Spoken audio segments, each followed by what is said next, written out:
Hello everyone, welcome to my another Darjeeling vlog. এখন আমি যাচ্ছি সকালের ব্রেকফাস্ট করতে। আমাদের ব্রেকফাস্ট ইনক্লুড আছে হোটেলে।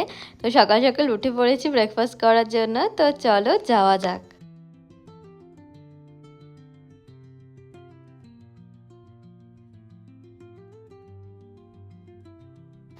ব্রেকফাস্টে তো অনেক কিছুই ছিল, তার মধ্যে নিয়েছি আমি এগুলো, বেশি কিছু খেতে পারিনি। সকাল সকাল আর স্যুপ নিয়েছিলাম। আর আমাদের হোটেলের রুম থেকে মহাকাল মন্দিরের যে গেটটা সেটাও দেখা যাচ্ছিল। আর এখন আমরা যাব দার্জিলিং এক্সপ্লোর করতে। এখন আমরা যাচ্ছি সাইট সিন করতে, অনেকটা লেট হয়ে গেছে।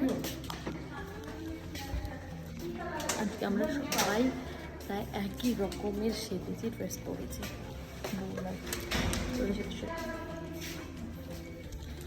আমরা আছি হোটেল স্যান্ডারলিং, ইয়াশশ্রী স্যান্ডারলিংকে। আর বাইরে থেকে হোটেলটা আমাদের এরকম। হোটেলটা তো খুবই সুন্দর। অ্যান্ড এখন আমরা বেরোচ্ছি, সাইট সিন করতে যাব। আর বেশি কিছু ঘুরবো না, 2-3টে জায়গায় আমরা ঘুরবো। তো চলো যাওয়া যাক।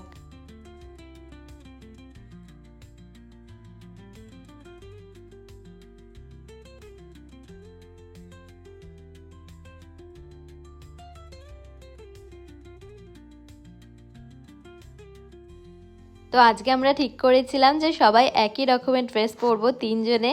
আর ওদের জন্য আমাকে এই ব্ল্যাক টপটা পরতে হয়েছে, কারণ ওরাও ব্ল্যাক পরছিল। আর আমি অন্য কিছু পরেছিলাম, বারবার করে বললাম যে পরবো না, না একই রকম পরতে হবে এদের, মানে কি বলবো আর।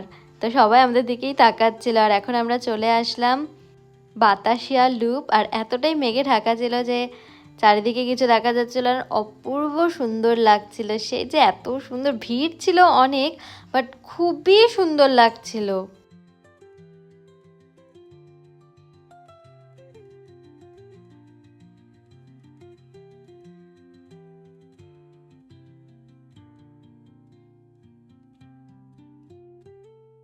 আর এই টয় ট্রেনটা জাস্ট এসে এখানে দাঁড়ালো, কারণ এই ট্রেনটা অ্যাকচুয়ালি গোটা দার্জিলিং ট্যুর করে নিয়ে দাঁড়ায়, সব জায়গায় ঘোরায়।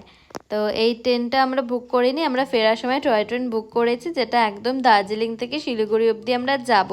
আর ওখানে নামার সময় বাতাসিয়া লুপ থেকে ওখানে খুব মোমো পাওয়া যাচ্ছিলো, একটু গরম গরম মোমো খেয়ে নিলাম। আর দারুণ টেস্টি ছিল মোমোটা। আর দেখো, টয় ট্রেন দেখলেই খালি ভিডিও করতে ইচ্ছা করে, কি জানি কেন, জানি না। অ্যান্ড তারপরে চলে গেছিলাম আমরা রক গার্ডেনে। তো রক গার্ডেনের ওপরে আমরা উঠিনি, তো এখানেই ঝর্ণার সামনে একটু ফটোশ্যুট করেছি, ফটো তুলেছি। আর দেখো অত দূরে আর যাবো না ঠিক করলাম, বৃষ্টিও হচ্ছিল। আর রক গার্ডেনে ওখানে ম্যাগি পাওয়া যাচ্ছিলো, আর পাহাড়ে বসে ম্যাগি খাবো না সেটা কি করে হয়, তাই না? তো খেয়ে নিলাম একটু ম্যাগি। অ্যান্ড দেন একটা টি গার্ডেনে গেছিলাম। আর এত সুন্দর টি গার্ডেনটা, পুরো ভ্যালিটা পুরো টি গার্ডেনে ভরা, আর এত সুন্দর লাগছিল। আর জায়গাটাও না খুব রিস্কি ছিল, জানো তো, পুরো খাদের মধ্যে দিয়েই টি গার্ডেনগুলো।